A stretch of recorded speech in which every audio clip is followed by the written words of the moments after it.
মৎস্যবন্দর মহিপুরের কুয়াকাটা সৈকত সংলগ্ন সংরক্ষিত বনাঞ্চল।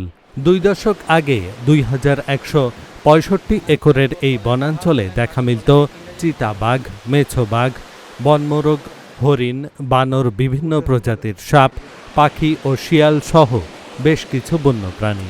তবে বনদস্যুদের থাবা ও সমুদ্রের করাল গ্রাসে অর্ধেকের বেশি বনাঞ্চল বিলীন হয়ে গেছে।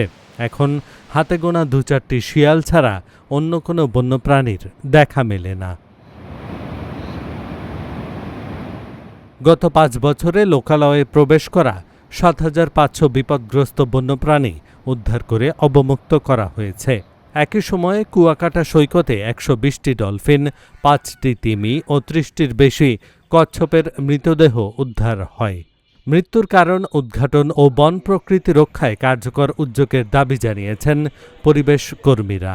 এইসব সামুদ্রিক প্রাণীগুলো যেভাবে মারা যাচ্ছে, এগুলোর যদি সঠিকভাবে কোনো উদ্বোধন করা না হয়, তাহলে আস্তে আস্তে সামুদ্রিক প্রাণীগুলো যে মারা যাচ্ছে, এগুলো কিন্তু এই জেলেদের নিয়ে আসলে পরামর্শ করা উচিত, বা বিভিন্ন রকম যারা সমুদ্র নিয়ে কাজ করে তাদের নিয়ে পরামর্শ করা উচিত। কারণ অনেক সময় আমরা অনেক ডলফিন বা কচ্ছপের দেখছি মুখে এবং বিভিন্ন রকম শরীরের আঘাতের চিহ্ন পাওয়া যায়, বা অনেক সময় দেখি জাল বাঁধা মুখে।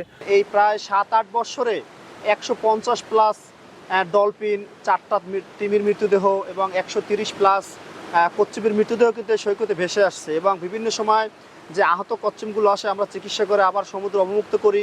এবং এই বছরই কিন্তু লেম্বুর বনে 175টা কচ্ছপের বাচ্চা কিন্তু আমরা উদ্ধার করে সমুদ্র অবমুক্ত করেছি।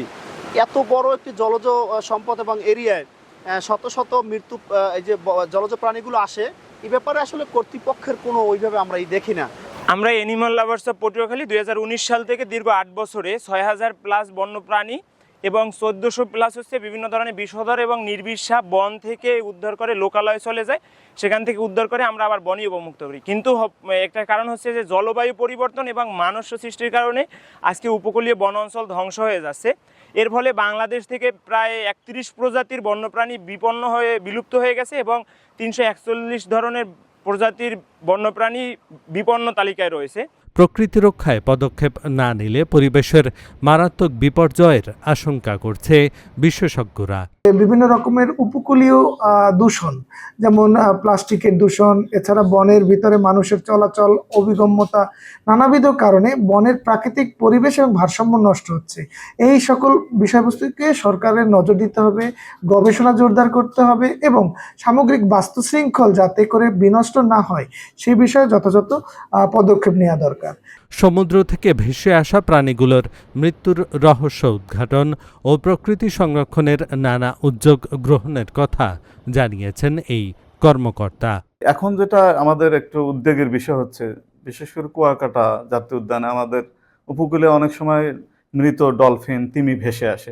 এগুলো মূল কারণ হচ্ছে যে নির্বিচারে জেলেরা যেভাবে এই যে ট্রলিং জালের মাধ্যমে তারা মাছ ধরে থাকেন এবং অনেক সময় জালে এই ডলফিনগুলো বিশেষ করে সামুদ্রিক যে বন্যপ্রাণীগুলো এগুলো আটকা পড়ে ক্ষতিগ্রস্ত হয় এবং মারা যায়, এবং পরবর্তী সেগুলো কিন্তু ভেসে সাগর উপকূলে চলে আসে এবং আমরা এগুলো ওখানে অনেক সময় মাটি চাপা দেওয়া হয়।